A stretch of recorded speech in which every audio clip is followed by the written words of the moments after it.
I know it's Oscar night, and that's not the most Hollywood type of music, but I just got back from Nashville, so I figured I'd play a little, I don't know, sort of a country rock type of tune to walk us right into Plate and Ponder, Empty Nesting with Jen and Chris Fenton. Shout out to Jen Fenton. She's sitting right across from me. 2 days in a row. 2 days in a row. Oh, and you actually got a couple jet skis going right by you. It's like Miami Vice. It's a very summer day here, I gotta say, here in Southern California.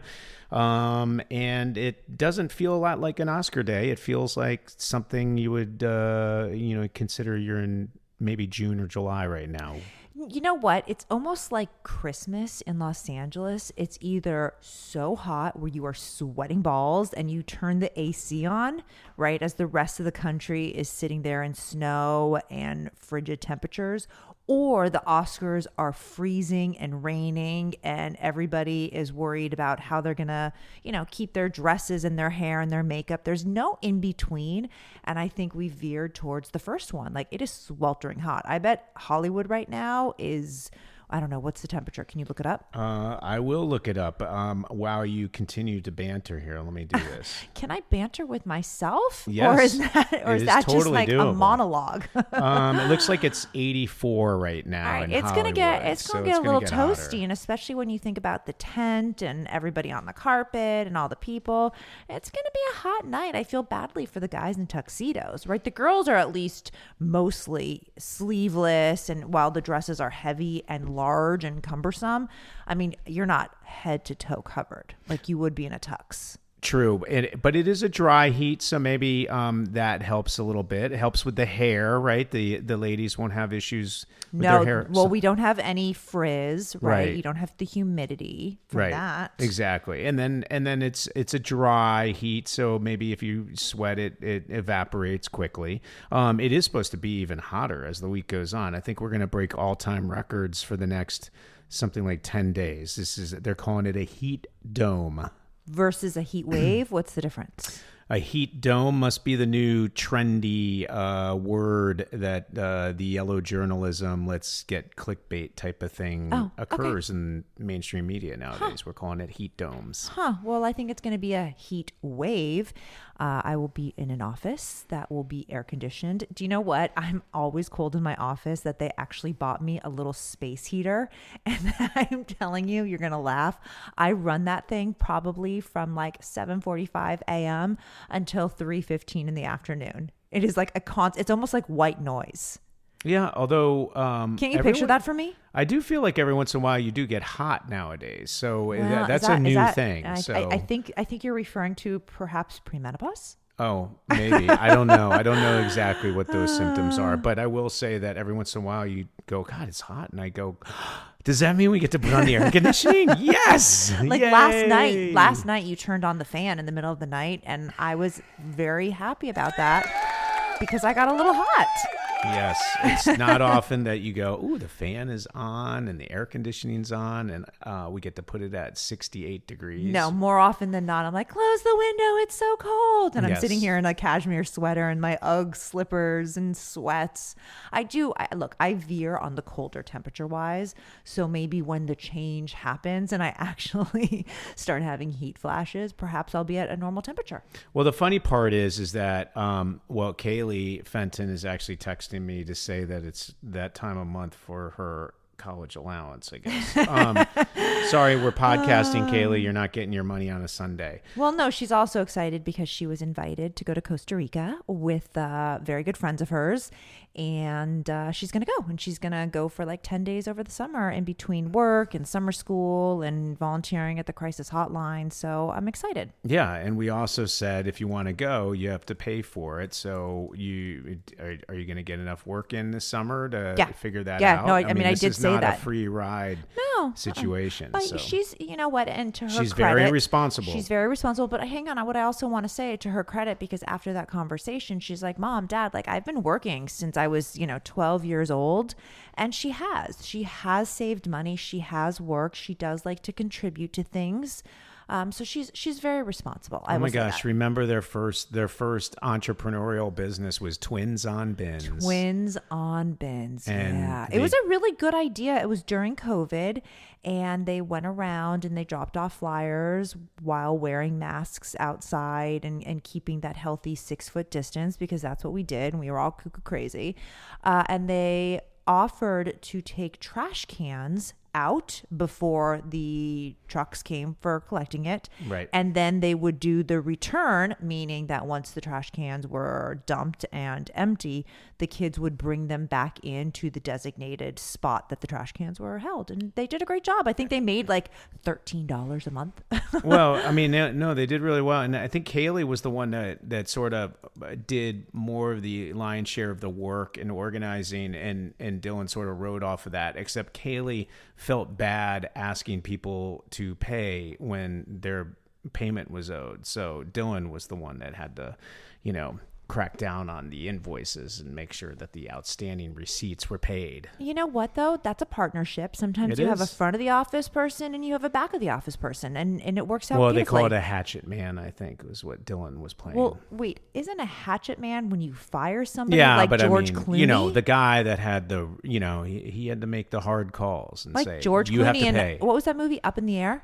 I think he played the hatchet man. It wasn't. Was it Up in the Air? With what's her name? Kendrick. Anna Kendrick. Anna Kendrick. Yeah, she's good. She's so cute. I like her. Was that called Up in the Air? Maybe.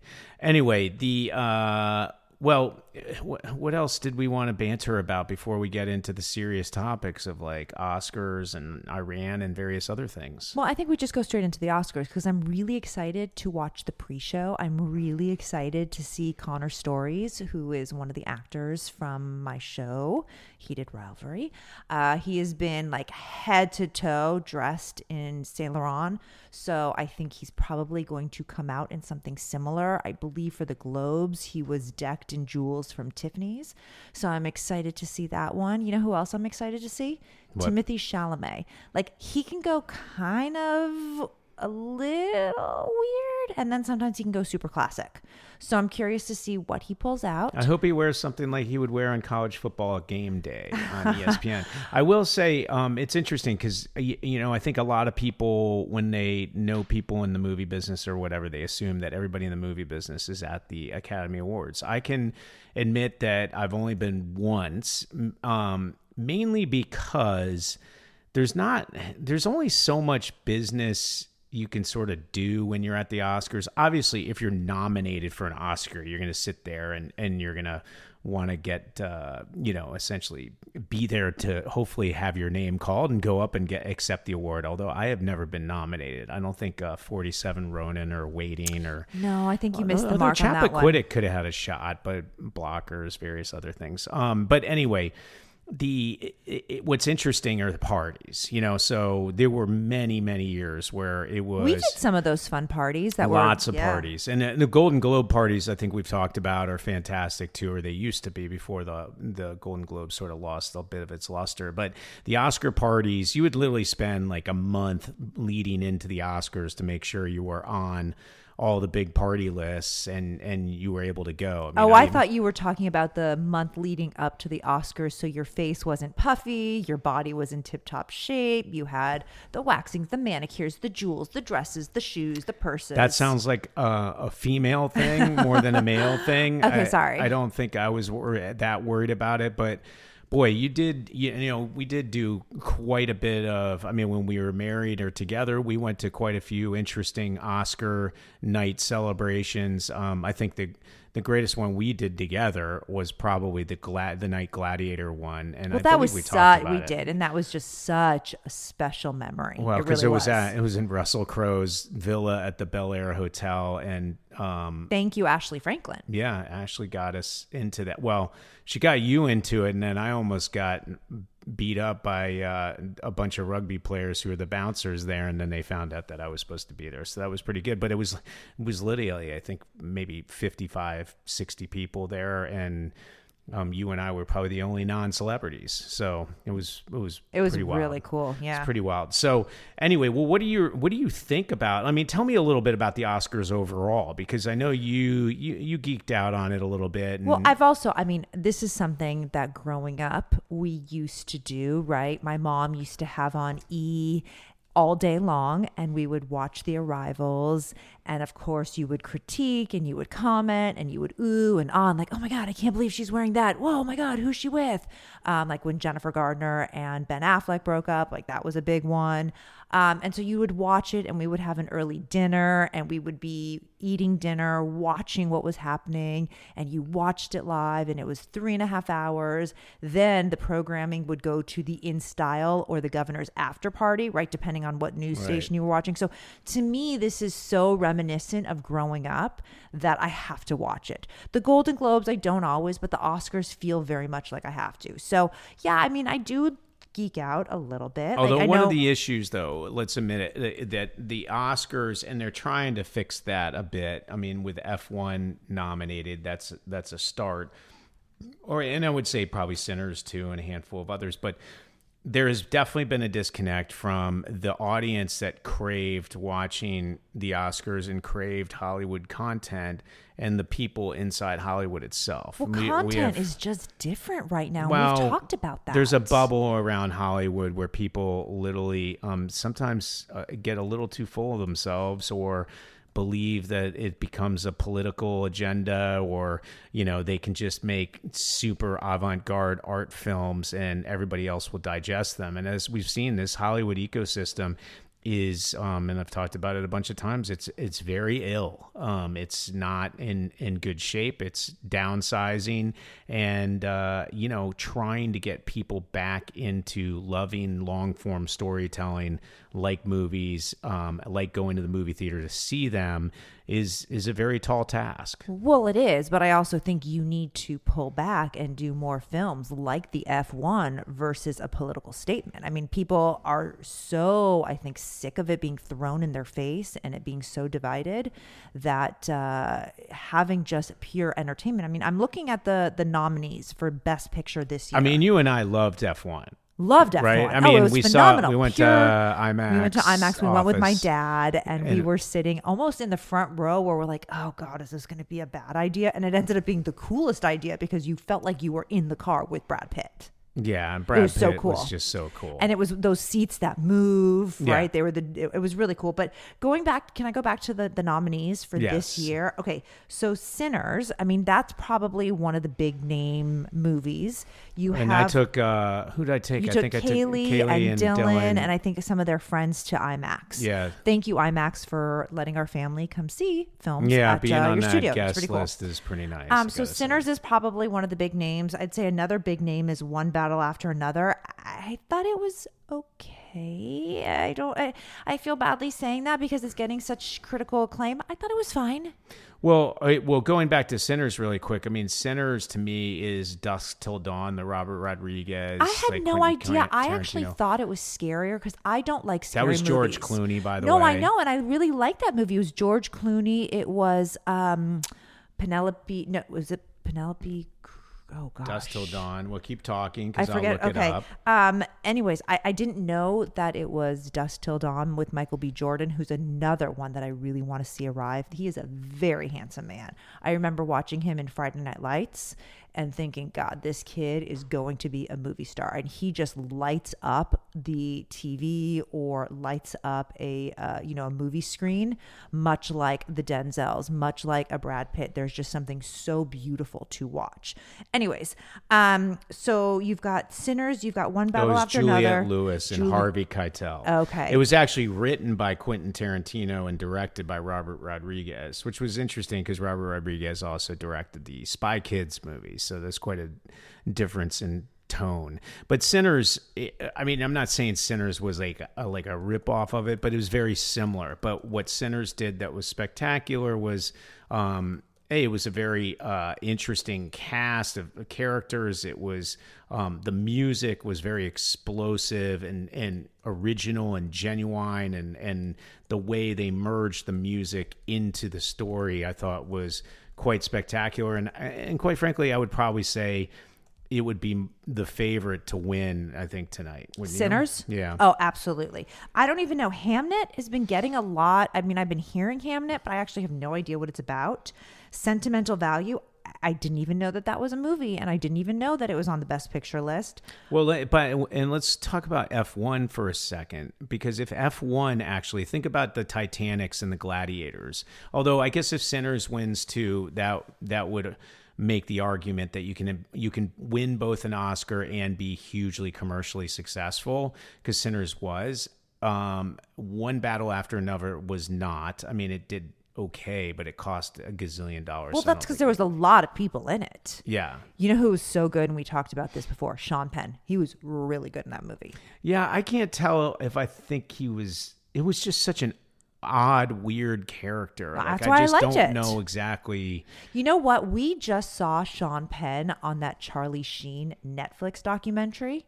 So maybe you were coming from that, where he was a little odd. And I mean, he was sitting at his coffee table and his fingernails were dirty and he was like chain smoking.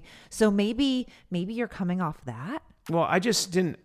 You and I both like Paul Thomas Anderson. I mean, Very we much were so. a fan of Magnolia, fan of Boogie Nights, although we didn't like Licorice Pizza. We thought that was I just didn't strange. understand it. But the movie was just odd in a lot of ways, because I don't know exactly what to make of it. I mean, why Sean Penn fell in love, or had this infatuation with the black actress. I can't remember her name. Oh, she's huge right now. Yeah, but where did that come from? Why did it happen so quickly? Where was Benicio del Toro? Like, where was this underground of... Her name is Teyana Taylor, and that girl's got a rockin' body. She does. But this illegal immigrant sort of underground, and Benicio del Toro was sort of running it. Yeah. And then what? Like, where was that? Up in the redwood forest of California? I have no idea what that was. And then these sleeper cells that Leo was a part of that, 30 years later or whatever it is, they suddenly call you up. Like, that just seemed a little... I don't know. I don't know. Cuckoo for Cocoa Puffs. But maybe it exists, and this is a bubble that we're just not part of or privy to. I don't know. I just thought the movie was okay. It was just a mash of a lot of stuff. It was a mash of a lot of stuff. And Benicio del Toro is so cool. But he's cool and everything. But that's what everything was like. Begonia was a mash of everything. Yeah, I don't understand the Begonia nomination. I can't imagine many people in the United States have seen that movie. I will say that the lead character, Jesse Plemons, like, we love another him Friday Night Lights from Friday Night Lights. He's a really unique actor. He's not movie star good looks. No, he's he just does sort not. of a fun character to see on the big screen. Okay, so this leads me to a question. And I know that there's these multi-million-dollar pushes, right? There are these campaigns to get films nominated. Mm-hmm. Is a film like Begonia the perfect example of that? Because it's a weird film. It is. It's a very strange film. I don't know where the momentum came from. It's, it's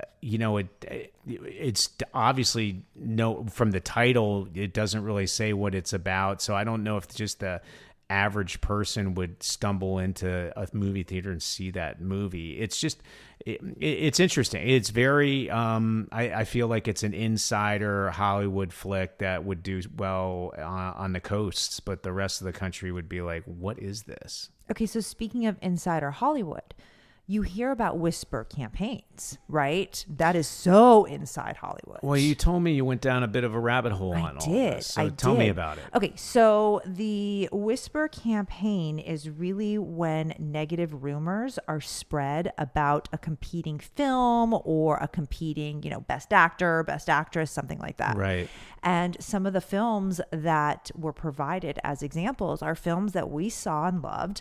For example, The Social Network, right? That was, I think, in 2010, maybe? Was it? In any case, opponents reportedly pushed the narrative that the film was super inaccurate and highly unfair to Mark 2010. Oh, look at that. And was really unfair to Mark Zuckerberg which dampened, I think, some of its momentum. Like obviously coming out of college and having Facebook be new and being sort of that first group of users, I think we were really into watching it and seeing how this platform developed. But ultimately the King's Speech won because it was seen as like a more traditional Oscar film and it was more wholesome, if you will. Right. There was another one. By the way, just on Social Network, I thought Jesse Eisenberg, who played Zuckerberg, did a fantastic job of it. I've always been intrigued by him as an actor. And then Timberlake playing that Sean Parker was fantastic too. And if you actually thought about how Sean Parker was depicted in that movie, you would have thought that was probably the writer of the script, because Sean Parker sort of came off as the coolest cool. guy. Yeah. Well, plus it was Justin Timberlake. So okay, so another one, Zero Dark 30. Love that movie, right? That was Catherine Bigelow. That was Catherine Bigelow. That was one of her first ones. It had Jessica Chastain, Jason Clarke, Kyle Chandler, Chris Pratt, like huge cast. By the way, Joel Edgerton was in that, who was in my movie Whisper. That's true. And then he's also, I don't think he's nominated. Is he nominated? The Train Dreams is nominated, but I don't know if he's nominated. But in any case, so that film, if you remember, was about what happened after the 9/11 terrorist attacks. And the Whisper campaign apparently was that the film was heavy on these enhanced interrogation and torture scenes. And some say that it killed its chances for winning Best Picture. Oh, really? Yeah. But it did win. Didn't it win? Oh, no. Hurt Locker did. Hurt Locker won. Yeah, but Zero Dark 30 didn't. It's interesting. And, Chris Pratt was in that. Yeah, also, Jason Clarke, who was also in Chappaquiddick. I He played know. Ted Kennedy. So and Kyle Chandler from... Honey, like, I just said all I these know, names. I know. You weren't listening. No, but I'm looking at it now. I'm like, oh my God. Oh, Jeremy Strong. We love Jeremy Strong from Secession. Yeah. So it was a great movie. In fact, you know what? Maybe we should rewatch it. Sometimes we like to rewatch films to see if it holds up. But this was done in 2012. So it was done several years ago. I'd be interesting to see. I think it's still good. And Catherine Bigelow is really a phenomenal director. But here's another smear campaign. By the way, just a word to the wise. If I have to look up stuff and be our IT tech person and be listening and talking, I can't do them all. I'm 55 now, so I have to with ADD. 55 so with ADD. No more asking me. Okay, I'm sorry. We're gonna have to get an intern here to do the on the current research like live stream. Or we need an AI robot. Oh, we could do that. We could. I want to give you one more example of these like Whisper campaigns that I learned about. Whisper. Saving Private Ryan. So Saving Private Ryan came out in 1998. Okay. That was before we got married. That was before we even met, actually. Yes, it is. So we met at the Millennium. Anyways. Had you graduated high school then? No. High school, yes. College, no. Okay. And apparently Harvey Weinstein, who was head of Miramax at that time and had a film called, do you remember? Good Will Hunting? No, Shakespeare in Love. Oh, Shakespeare in Love. So Harvey had this really cool film with Gwyneth Paltrow called Shakespeare in Love. What happened to the guy that was the lead in that? That was Fiennes. That's a brother. Ray Fiennes. Yes. No, not Joseph Fiennes. Something like that. Okay, pause for a second. Okay. Harvey Weinstein went around saying that Saving Private Ryan was a piece of you know what, and that the best part of Spielberg's movie was the first 20 minutes of it. And that actually garnered, I think, a lot of ears, and people heard that. And ultimately, what won for Best Picture that year? Shakespeare in Love. It was Shakespeare in Love. Yeah. But what could you say about Saving Private Ryan that would make you anybody believe that it was a piece of crap? Well, because Harvey it was a Weinstein. good movie. Yeah, okay, but Harvey Weinstein in those days, like this is pre Me Too. This is pre. He was already doing the these Me things. Too stuff. Yeah, but like this was Harvey at his peak. Or the alleged. Or no, did he get convicted of it? Yeah, he's in prison right now. Right. This was Harvey at his peak. So it's really interesting to see then how one of those smear whisper campaigns actually worked. And now I'm not in the industry. I'm not in the academy. I don't know. We could have a listener who's like, that's totally a lie. I'm just telling you what my deep dive did. Well, I think wasn't last year there was some whisper campaign with somebody that said something very controversial and suddenly was it a trans actor or somebody? I can't remember last Yes, year. And he said something controversial, and it put them in a bad spot. Yes. I think they were like the shoe in, and then they didn't. And then they did not win. I believe you're right. And this is not to be confused with Will Smith. Oh, well, Will Smith. Smacking Chris Rock and saying, keep my wife's name out of your mouth. Will Smith is still banned from the Oscars. Did you know that? Is he really? Yeah. That's incredible. Guess what? The ban comes up 2032. Like, he still has some time that he's going to have to watch it at home. He doesn't get any time off for good behavior or anything. Like, I feel like he's been unlike parole Yeah. and the legal system. No, apparently the Academy has a higher threshold for holding those responsible. He really got jiggy with it, I gotta say. So did Bill Cosby, who was also banned. Well, Bill Cosby or he's out of jail now, I think, or That's something. a great isn't he? question. I mean, Bill Cosby went away fast. Huh? That's fascinating. Harvey Weinstein's been banned, but Harvey's still in jail, so he obviously could not attend. Yeah, it's hard to keep track with all these scandals. There's just a plethora of them, and the Will Smith one was just so in your face and so shocking and so crazy. And then Chris Rock's reaction was pretty unbelievable too. So anyway, I think he was just shocked. Wouldn't you be shocked if somebody on live television came up and slapped you? I mean, it's definitely must-see TV, and it's went down in history, and he was a part of it. But anyway, that was, just don't go after Jada Pinkett Smith. Definitely don't go after Jada Pinkett Smith. Message to remember. I forget. So you did go to the Oscars once, right? Yes. And were you a seat filler? Yeah, thank you, Nicole David. Or did you actually? No, seat fillers are like those. Who are those? I think they hire seat fillers, and people don't know what a seat filler is. A seat filler their job is to keep the audience looking completely full of people, because the Oscars is really long and it's actually quite boring, and it's a lot of people get up from their seat and go out into the reception area and hit drink the bar and or have whatever a cigarette. it is. I think I would probably bring a snack in my purse. Yeah, so the second somebody gets up, they put a seat filler in there to make sure there's no empty seats, because if there weren't for seat fillers, it would probably look a little empty, because a lot of people do go out in the hall to hang out and schmooze.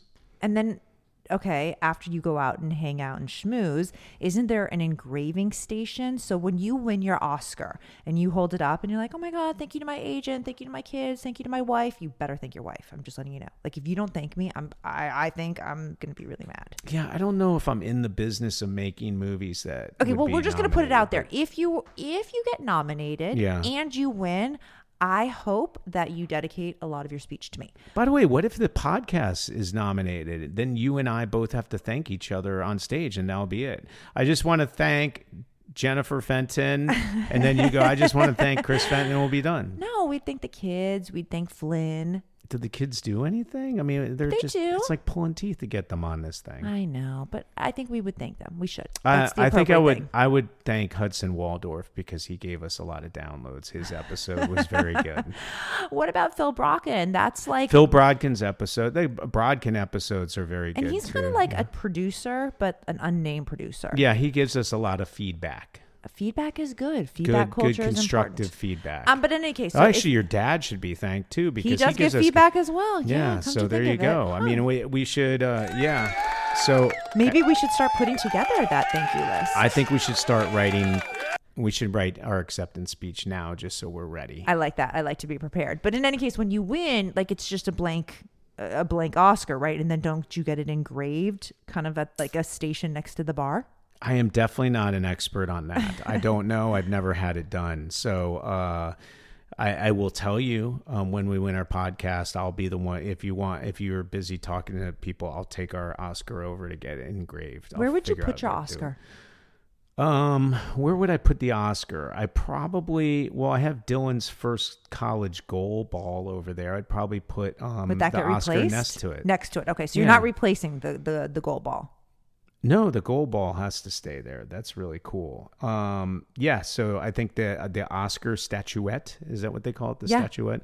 I think it would go over there a little bit, but that would be after I stopped bringing it everywhere I went. Like I think I would probably put it on my shoulder or something, and just whenever I'm out, have it with me so that people like saw it. Would you be like Marcel the monkey from Friends that was always on what's his name's shoulder? David Schwimmer's shoulder. Yeah.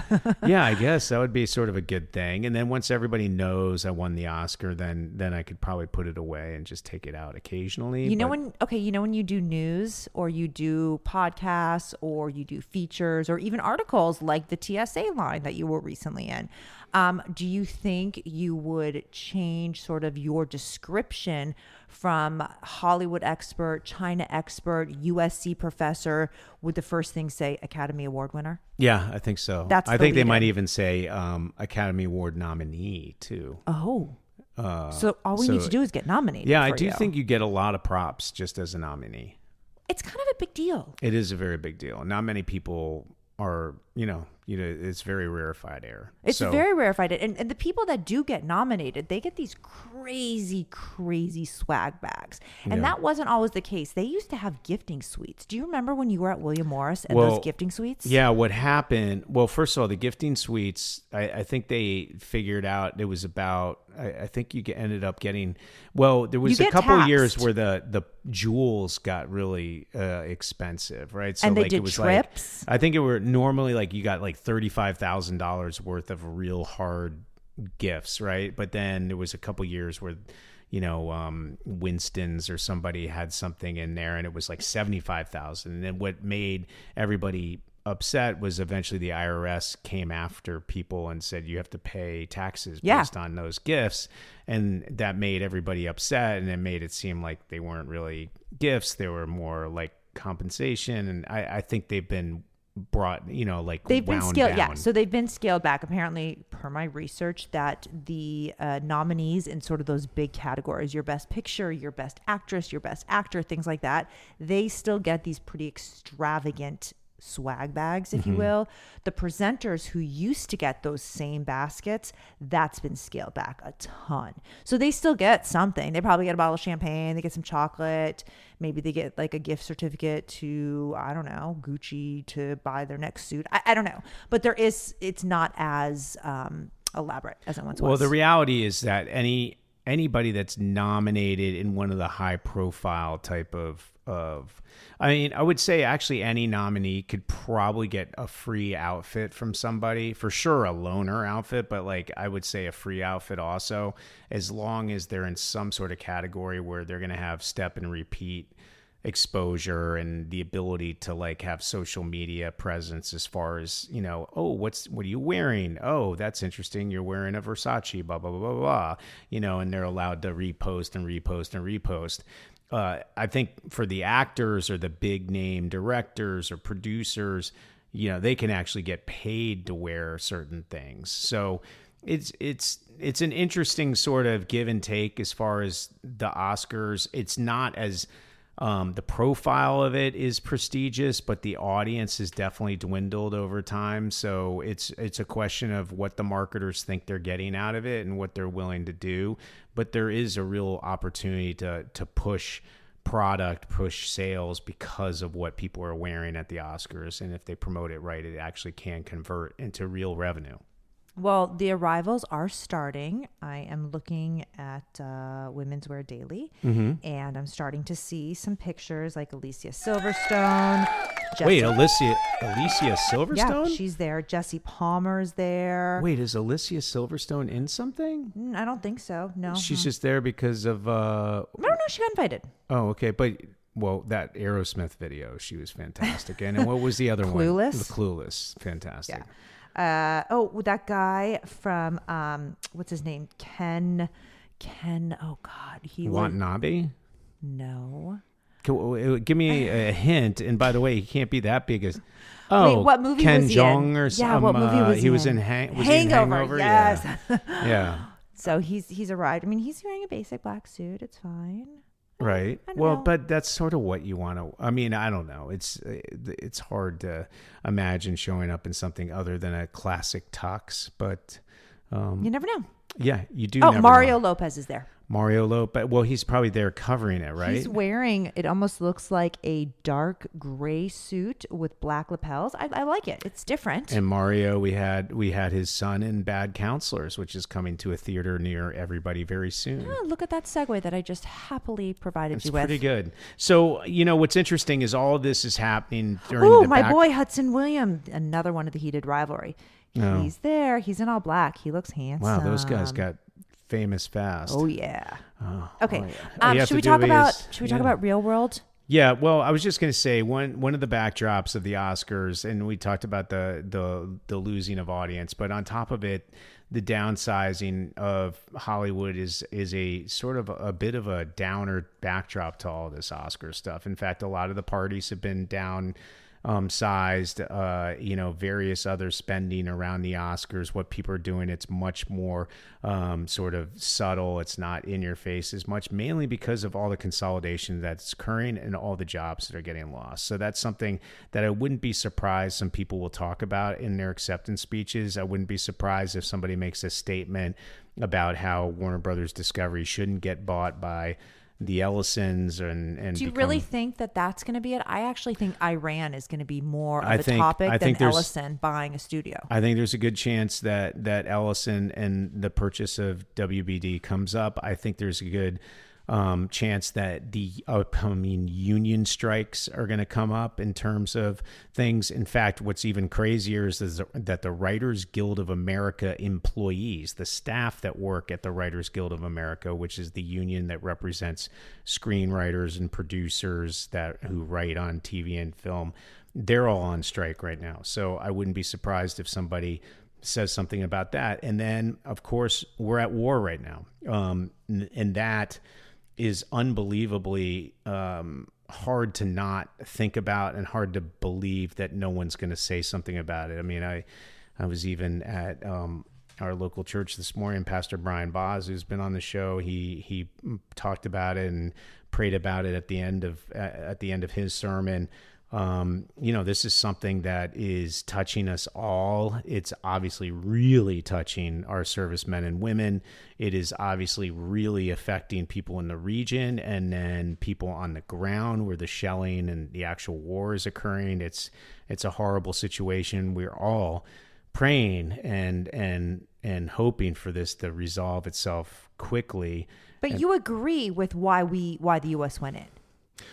Do I agree? I'm asking. Well, we're going to wrap up this episode here, and I don't think that's going to take a long episode to go through. Wait, have we been talking that long? Well, we're 37 minutes. Oh my God, we talked Oscars the entire time. Yes, but when you and I haven't seen each other in a long time, like we just banter forever. Like we should have just had the microphones on for the last 40 hours. We could have pumped out like how many episodes? It's crazy. I know, it's true. But yeah, I mean that question is really. Was that a loaded question? I'm sorry. Well, our I mean, I you're Jewish, and we have a very strong belief in the Israel side of the equation, but I just don't know if this was well thought through.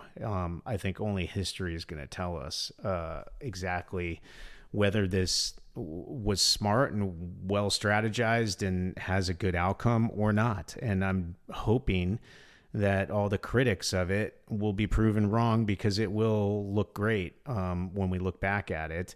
But I can't help myself but feel a little skeptical. Just because there's not a plan in place or a plan that's been communicated to the public, is that your hesitation?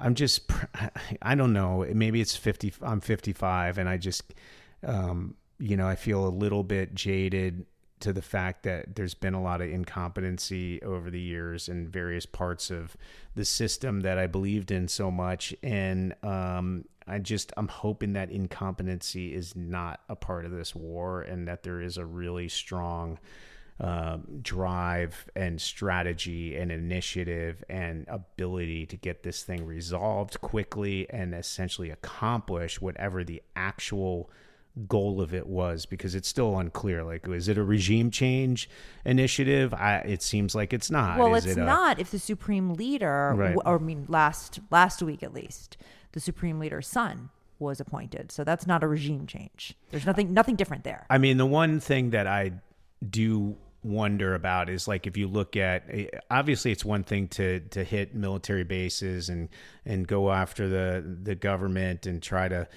push a change through this last resort of war. But when you start destroying the environment and civilian ability to live in a country with infrastructure that properly works and not put them back into the Stone Age, that's where it gets a little complicated for me, because I just imagine if the world all, and maybe this is the case, but imagine if the world all hated Donald Trump and some hegemonic superpower said, don't worry, we're going to come in and, take care of Trump and we're going to promote a regime change and we're going to do it through war. And everybody's like, oh, okay, that's a great idea. And then suddenly it doesn't happen fast enough. So then whoever that, superpower is just starts bombing the rest of the country to try to get Donald Trump and his administration out of office. I think, if Manhattan Beach was part of that shelling, I don't know if we would be supporting that much after a certain point. So No, I know. So anyway, it's a long-winded, you brought it up at the 37-minute mark, and I'm definitely not going to have enough time to sort of portray what's going on in my head a bit, but I pray that our servicemen and women get out of there okay. I pray for that region and the people there, and that we have a really good outcome. And I pray for Israel and the people there to have a safer region than it was prior, and then that this strategy works out in a really good way. And I also pray that we have an Oscars that's less than 4 hours long. To be continued. How about that? So, any last words of advice or things that people should be thinking about in terms of going into watching it tonight? I just think we should be watching, enjoy, have a good Sunday, and I will report back with who I thought looked amazing and who didn't. Well, that's sound effects for the movies that maybe Sinners, I think, had a couple of those. But anyway, we'll close with a little orchestra type of tune and say thank you again for listening to another great Plate and Ponder Empty Nesting with Jen and Chris Fenton. Bye. Bye-bye.